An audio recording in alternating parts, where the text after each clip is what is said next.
ನಮ್ಮ ನೇರ ನಿಷ್ಠೂರ ಪ್ರಶ್ನೆಗಳಿಗೆ ಅತಿಥಿಗಳ ಉತ್ತರ. ಇದು ಸುವರ್ಣ ನ್ಯೂಸ್ ಟಾರ್ಗೆಟ್. ನಾನು ವೀರೇಂದ್ರ ಉಪ್ಪುಂದ. ಟಾರ್ಗೆಟ್ನ ಈ ವಾರದ ಅತಿಥಿ ಕಾಂಗ್ರೆಸ್ನ ಶಾಸಕರು, ಈಗ ಅಮಾನತ್ತಾಗಿರುವಂಥ ಶಾಸಕರು. ಹೀಗಾಗಿ ಕಾಂಗ್ರೆಸ್ನ ಶಾಸಕರು ಅಂತ ಕರಿಬೇಕು ಬೇಡ, ಅವರಿಗೆ ಕೇಳ್ತೇನೆ ನಾನು. ಎಸ್ ಪಾಟೀಲ್ ನಡಹಳ್ಳಿ ಅವರು. ನಡಹಳ್ಳಿ ಅವರೇ, ಟಾರ್ಗೆಟ್ಗೆ ಸ್ವಾಗತ. Thank you. ಕಾಂಗ್ರೆಸ್ನ ಶಾಸಕರು ಅಂತ ನಿಮ್ಮನ್ನು ಕರಿಬೋದಾ ನಾವು? ಖಂಡಿತ. ನಾನು ಕಾಂಗ್ರೆಸ್ಸಲ್ಲೇ ಇರೋದು. ಅಮಾನತ್ ಮಾಡಿದಾರಲ್ಲ ನಿಮ್ಮನ್ನ. CLPLನಿಂದ ಅಮಾನತು ಮಾಡಿದ ಮಟ್ಟಿಗೆ ನಾನು ಕಾಂಗ್ರೆಸ್ ಸಾಕ್ಸಕ್ಕೆ ಆಗಲ್ಲ ಅಂತ ಹೆಂಗಾಗುತ್ತೆ? ಮೊದಲು ಆಲೂರು ವೆಂಕಟರಾಯರು ಅಖಂಡ ಕರ್ನಾಟಕಕ್ಕಾಗಿ ಹೋರಾಡಿದಂತಹ ಮೊದಲು ದನಿ ಎತ್ತಿದಂಥವರು ಕನ್ನಡದ ಕುಲಪುರೋಹಿತ ಆಲೂರು ವೆಂಕಟರಾಯರು. ಅವರಿಂದ ಆರಂಭಿಸಿ ಯಾರೆಲ್ಲ ಅಖಂಡ ಕರ್ನಾಟಕಕ್ಕಾಗಿ ಶ್ರಮಿಸಿದ್ದಾರೋ ಅವರೆಲ್ಲರಿಗೂ ಮೊದಲು ಕ್ಷಮೆ ಕೇಳಿ ಎಸ್ ಪಾಟೀಲ್ ನಡಹಳ್ಳಿ ಅವರೇ. ಆಮೇಲೆ ನಾ ಟಾರ್ಗೆಟ್. ನಾನು ಅಖಂಡ ಕರ್ನಾಟಕದ ವಿರೋಧಿ ಅಲ್ಲ. ನಾನು ಯಾವುದೇ ಕ್ಷಮೆ ಕೇಳತಕ್ಕಂಥ ತಪ್ಪುಗಳು ಮಾಡಿಲ್ಲ. ನೀವು ಪ್ರತ್ಯೇಕ ರಾಜ್ಯದ ದನಿ ಎತ್ತಿದ್ದೀರಾ ಇಲ್ವೋ? ಖಂಡಿತ. ಹಾಗಾದ್ರೆ ಆಲೂರು ವೆಂಕಟರಾಯರಿಂದ ಅಖಂಡ ಕರ್ನಾಟಕಕ್ಕೆ ಹೋರಾಡಿದವರ ಕ್ಷಮೆ ಕೇಳಿ. ಇವತ್ತು ಹೇಳ್ತೇವೆ, ಉತ್ತರ ಕರ್ನಾಟಕವನ್ನ 60 ವರ್ಷಗಳ ಕಾಲ ಏನು ನಿರ್ಲಕ್ಷ್ಯ ಮಾಡಿದಿರಿ ಅದನ್ನು ಸರಿಪಡಿಸಿ ಅದನ್ನ ಕೇಳಿ. ಪ್ರತ್ಯೇಕ ರಾಜ್ಯ ಅನಿವಾರ್ಯವಾಗಬಹುದು. ಉತ್ತರ ಕರ್ನಾಟಕ ಅಭಿವೃದ್ಧಿ ಆಗಬೇಕು ಅನ್ನೋದಕ್ಕೆ ನನ್ನ ದನಿಯೂ ಸೇರ್ತೇನೆ. 60 ವರ್ಷಗಳ ಕಾಲ ನಮಗೆ ಅನ್ಯಾಯ ಮಾಡಿದಿರಿ. 60 ವರ್ಷ ನಮ್ಮ ಹಿರಿಯರು ಅಭಿವೃದ್ಧಿ ಮಾತಾಡ್ತಾ ಇಲ್ಲ. ನೀವು ಅಭಿವೃದ್ಧಿ ಮಾತಾಡ್ತಾ ಗೌರವ ಕೊಡ್ತೇವೆ. ನಮ್ಮ ಹಿರಿಯರಿಗೆ ನಾವು ಗೌರವ ಕೊಡ್ತೇವೆ. ಕ್ಷಮೆ ಕೇಳಿ. ಹಾಗಾದ್ರೆ ಗೌರವ ಕೊಡೋದು ನಿಜವೇ ಆಗಿದ್ರೆ ಮೊದಲು ಕ್ಷಮೆ ಕೇಳಿ. ಇಲ್ಲ ರೀ, ಪ್ರಶ್ನೆನೇ ಇಲ್ಲ. ಕ್ಷಮೆ ಕೇಳತಕ್ಕಂಥ ಪ್ರಶ್ನೆನೇ ಇಲ್ಲ. ಅಭಿವೃದ್ಧಿ ಆಗಬೇಕು. ಒಂದು ವೇಳೆ ಅಭಿವೃದ್ಧಿ ಆಗದೆ ಹೋದ್ರೆ ಮುಂದಿನ 5 ವರ್ಷದೊಳಗಾಗಿ ಈ ರಾಜ್ಯ ಪ್ರತ್ಯೇಕ ಆಗ್ತಕ್ಕಂಥ ಅನಿವಾರ್ಯ ಸ್ಥಿತಿ ಮೊದಲು ವಾಪಸ್ ಬರ್ತದೆ. ಅನಿವಾರ್ಯ ಸ್ಥಿತಿ ಬರ್ತದೆ. ನೀವು ಬರೀ ಪ್ರತ್ಯೇಕತೆ. ಉತ್ತರ ಕರ್ನಾಟಕದ ಭೂಮಿ ಇವತ್ತು ಬರಗಾಲದಿಂದ ನಾವೆಲ್ಲ ಕುಡಿಯಕ್ ನೀರಿಲ್ದೆ ಏನ್ ಮಾಡ್ತಾ ಇದ್ರಿ ನೀವು? 60 ವರ್ಷದಿಂದ ಏನ್ ಮಾಡ್ತಾ ಇದ್ರಿ ನಡಹಳ್ಳಿ ಅವರು? 60 ವರ್ಷದಿಂದನೂ ಕೇಳ್ತಲೇ ಇದ್ದಾರೆ. 1956 ಕೇಳ್ತಾ ಇದ್ದಾರೆ. ಉತ್ತರ ಕರ್ನಾಟಕ ಯಾವತ್ತು ಸಾರ್ವಜನಿಕ ಬದುಕಿಗೆ ಬಂದಿದ್ದೇನೆ ಅವತ್ತಿನಿಂದನೇ ನಾನು ಹೋರಾಟಕ್ಕೆ ಇಳಿದಿದ್ದೇನೆ. ಉತ್ತರ ಕರ್ನಾಟಕದ ಅಭಿವೃದ್ಧಿಗಾಗಿ ನಡಹಳ್ಳಿ ಅವರ ಕೊಡುಗೆ ಏನು? ಲಕ್ಷಾಂತರ ಜನ ತಗೊಂಡು ಪಾದಯಾತ್ರೆ ಮಾಡಿದ್ದೀನಿ. ನೀರಾವರಿಗೋಸ್ಕರವಾಗಿ ಬಂಡಿ ಯಾತ್ರೆಗಳನ್ನ ಮಾಡಿದ್ದೇನೆ. ನಿಮ್ಮ ಮಾಧ್ಯಮದಲ್ಲಿ ತೋರಿಸಿದ್ರಿ.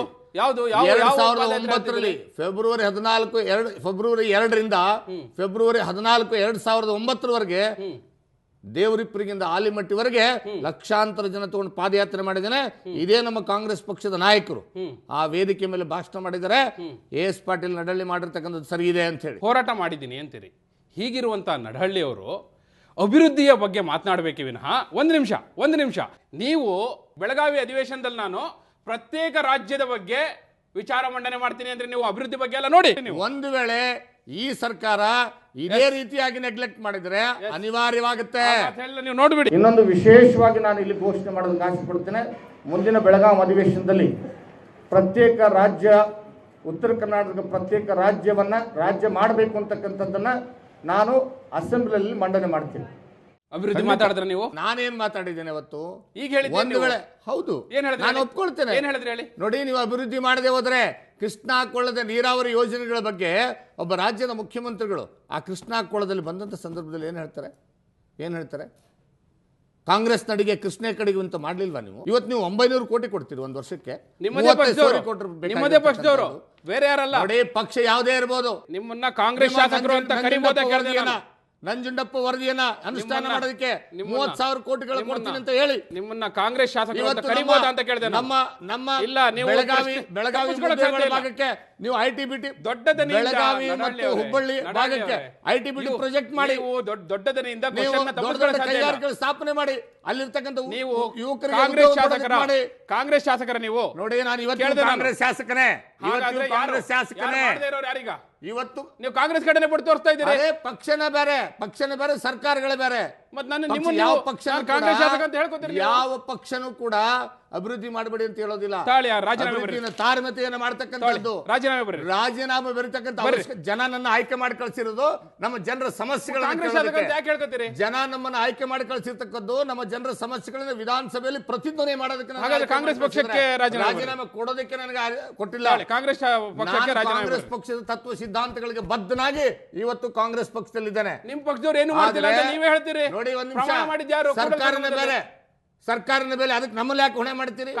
ಸರ್ಕಾರದಲ್ಲಿ ಇರ್ತಕ್ಕಂಥವ್ರು ಮಾಡ್ಬೇಕಾ ಕೆಲಸನ? ನಾನು ಕಾಂಗ್ರೆಸ್ ಪಕ್ಷದ ಶಾಸಕ ಅಷ್ಟೇ, ನಾನು ಸರ್ಕಾರ ಅಲ್ಲ. ಸರ್ಕಾರ ಅಲ್ವಾ ಇರೋದು? ನಮ್ ಸರ್ಕಾರ ಇರಬಹುದು, ಮತ್ತೆ ನಮ್ ಸರ್ಕಾರ ಇದ್ದ ಮಾತ್ರಕ್ಕೆ ಮಾಡದೇ ಇದ್ರೆ ಸುಮ್ಮನೆ ಕೂತ್ಕೋಬೇಕಾ? ಅದಕ್ಕೆ ಯೋಜನೆಗಳ ಹಣ ಕೊಡದೆ ಸುಮ್ಮನೆ ಕೂತ್ಕೋಬೇಕಾ? ಉತ್ತರ ಕರ್ನಾಟಕದ 2,60,00,000 ಜನರ ನೋವಿನ ಪ್ರತಿಧ್ವನಿಯಾಗಿ ನಾನು ಇಲ್ಲಿ ನಿಮ್ಮ ಎದುರಿಗೆ ಮಾತಾಡ್ತಾ ಇದ್ದೇನೆ.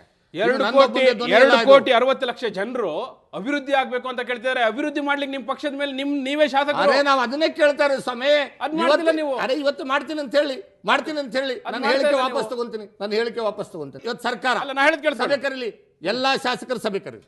ಉತ್ತರ ಕರ್ನಾಟಕದ ಎಲ್ಲಾ 96 ಶಾಸಕರ ಸಭೆ ಕರೀಲಿ, ಮುಕ್ತವಾಗಿ ಚರ್ಚೆ ಆಗಲಿ. ಸರ್ಕಾರ ಅಲ್ಲಿರ್ತಕ್ಕಂಥ ಸಮಸ್ಯೆಗಳಿಗೆ ಏನು ಅನುಷ್ಠಾನ ಖಂಡಿತ ಕ್ಷಮೆ ಕೇಳೋದಿಲ್ಲ. ಕ್ಷಮೆ ಕೇಳ್ತಕ್ಕಂಥ ತಪ್ಪು ನಾನು ಮಾಡಿಲ್ಲ. ಖಂಡಿತ ಪಡಿತೇನೆ. ಆದ್ರೆ ಅದನ್ನ ಅನುಷ್ಠಾನ ಮಾಡೋದಕ್ಕೆ ಸರ್ಕಾರ ಸ್ಪಷ್ಟವಾದ ನಿರ್ಧಾರ ತಗೊಂಡ್ರೆ ನಿಮ್ ಜೊತೆ ಟಾರ್ಗೆಟ್ ನ ಮುಂದುವರಿಸ್ತೇನೆ. ನಡಹಳ್ಳಿ ಅವರೇ, ಬಹುಶಃ ಸರ್ಕಾರ ಈ ಹೆಜ್ಜೆನ ಮುಂದಿಟ್ಟರೆ ನಿಮ್ಮ ಹೇಳಿಕೆಯನ್ನು ವಾಪಸ್ ಪಡಿತೀನಿ ಅಂತ ಹೇಳಿದಿರಿ. ನಾನು ಈ ಪ್ರಶ್ನೆನ ಸರ್ಕಾರದ ಮುಂದೆ ಕೂಡ ಇಡ್ತೇನೆ. ಟಾರ್ಗೆಟ್ ನ ಮುಂದುವರಿಸ್ತೇನೆ. ನಡಹಳ್ಳಿ ಅವರ ಜೊತೆ ಟಾರ್ಗೆಟ್ ಮುಂದುವರಿಯುತ್ತೆ. ಒಂದು ಬ್ರೇಕ್ ನಂತರ